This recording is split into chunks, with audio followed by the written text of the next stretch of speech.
Hello, good morning, good afternoon, good evening. My name is Keith and I'm a dad, and today I'm going to talk to you about child benefit and its impact to do with the child maintenance service. So let's start off and look at qualifying criteria. Who can receive child benefit? Well, mum or dad or a grandparent can claim child benefits, as well as foster carers, adopted carers, and in some cases, if the child lives with a third party, potentially they can claim child benefit.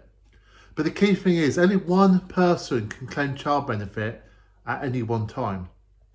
And traditionally, typically, in the UK, that's often the mother. There's a little quirk in child benefit legislation actually, which is currently being challenged, I believe, in the court, because child benefit the legislation actually favours the mother. And my understanding is it essentially says if there are two parents, then essentially it should be paid to the mother, which doesn't seem right nowadays. And I'm sure that will work its way through a court, and I'm sure that will have significance to CMS in future. Now, a common misconception is what I would call the 50k rule. Several years ago, the Chancellor George Osborne brought in a rule that if you earned over 50k, child benefit had to be paid back. And the way that's done is between 50 and 60k, as the more you earn up to 60k, a proportion of the child benefit is claimed back by HMRC. So effectively, if you earn over £60,000 a year, the child benefit is taken back in full. Now, what does this mean? Well, I quite often see on the forums people say, I can't claim child benefit because I earn 60k per year or more. That's not true. You can claim child benefit if you earn over 50k. The only thing is you'll have to pay it all back if you actually earn 60k, or parts of it back if you earn between 50 and 60k. So there is actually a third option. There's obviously the first option is don't claim it. The second option is to claim it.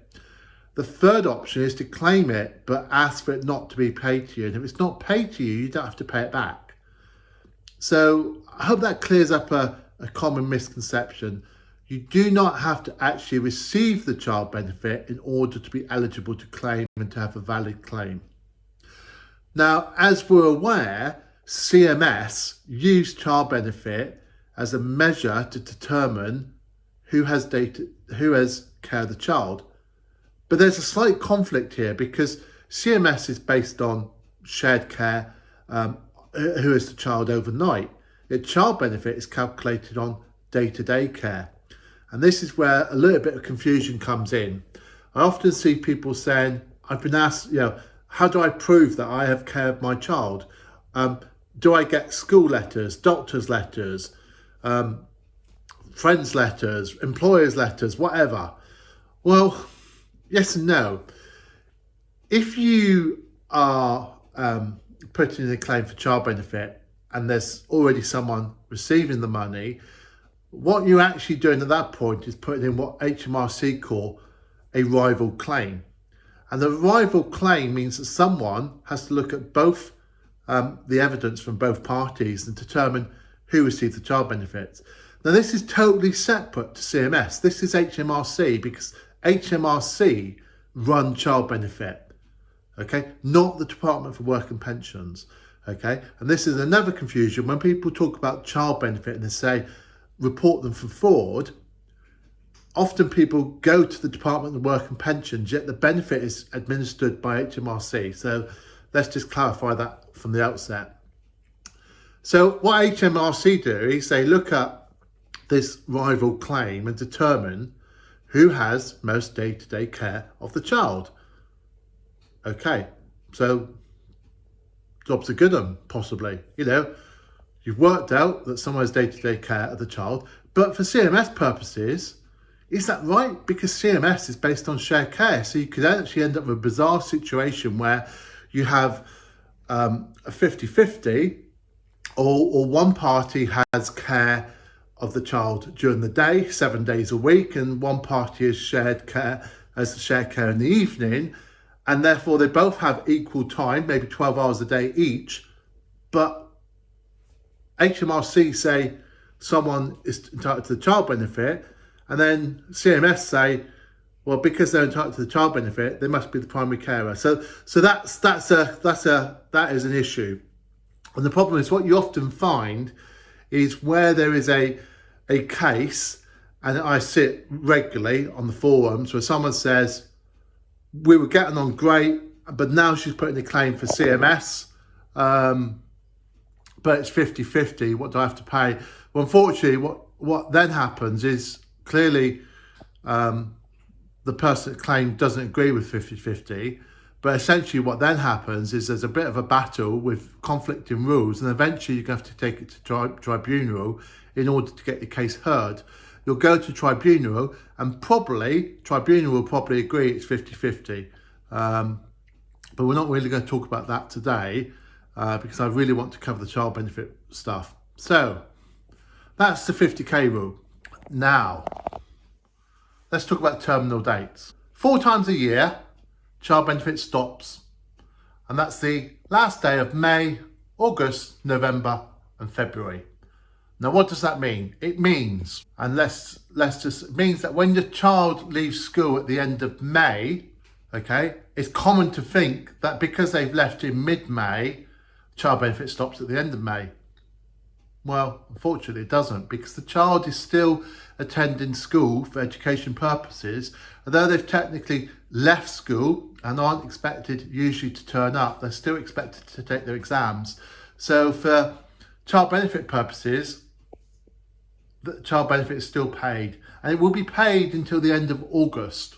So the kids get a nice long summer holiday, and in most cases they go to college, by which time child benefit has been extended and therefore it is payable. Now, if a child leaves college, starts college in September but leaves in October and doesn't intend to go back into education, gets a job for example, come the 30th of November, the next terminal date, child benefit will stop at that point. If the child continues in college until December, then quits, maybe quits for Christmas, decides not to go back, then the next terminal date is the end of February. So at the end of February, it will shut. Child benefit will stop. Now, I've actually had this in my own case where my child left in April, was clearly not going to go back, okay, had left education full stop, had got a job, and yet I had to argue with CMS that just because my child left in April, it didn't mean I had to pay CMS until the following September when the terminal date was the 31st of August. It actually meant because he left in April and was clearly working, clearly the terminal date at the end of May was applicable, so therefore I didn't have to pay CMS from that point, and eventually I won that. That's probably a brief summary of child benefit and where it works for CMS. As I say, just because someone earns over 50k, it doesn't mean to say they can't claim child benefit. There's also actually, funny enough, there's another little quirk whereby if that money is claimed back, it's actually claimed back from the highest earner. So you quite often have, and I don't want to be sort of sexist or stereotypical here, but quite often the highest earner is the male, and quite often when there's a divorce or separation, it's the highest earner that often leaves the house, typically the male. So you have a bizarre situation where the other person may have been claiming child benefit, and then bizarrely the other person doesn't know, and then the other party gets a tax bill from HMRC which they're liable to pay. Another quirk of child benefit is it's paid per household. So there have been cases, not CMS related, but there have been cases where people have lived in a house with someone claiming child benefit, have been a higher earner. So for example, they've been in a relationship with someone there, but the child's not theirs. They don't know about the child benefit being claimed. They've split up, and then later on, they've subsequently received a bill from HMRC for the child benefit to be repaid. So that's just something to be aware of. It doesn't affect money, but there have been cases of that. Okay. I'm just thinking, what else do I hear? So Oh yeah, there's another quirk about who can claim. So if your child has a baby and they claim child benefit in themselves, then that means because they're receiving the child benefit that for their own child, your CMS will stop for their child that's had the baby.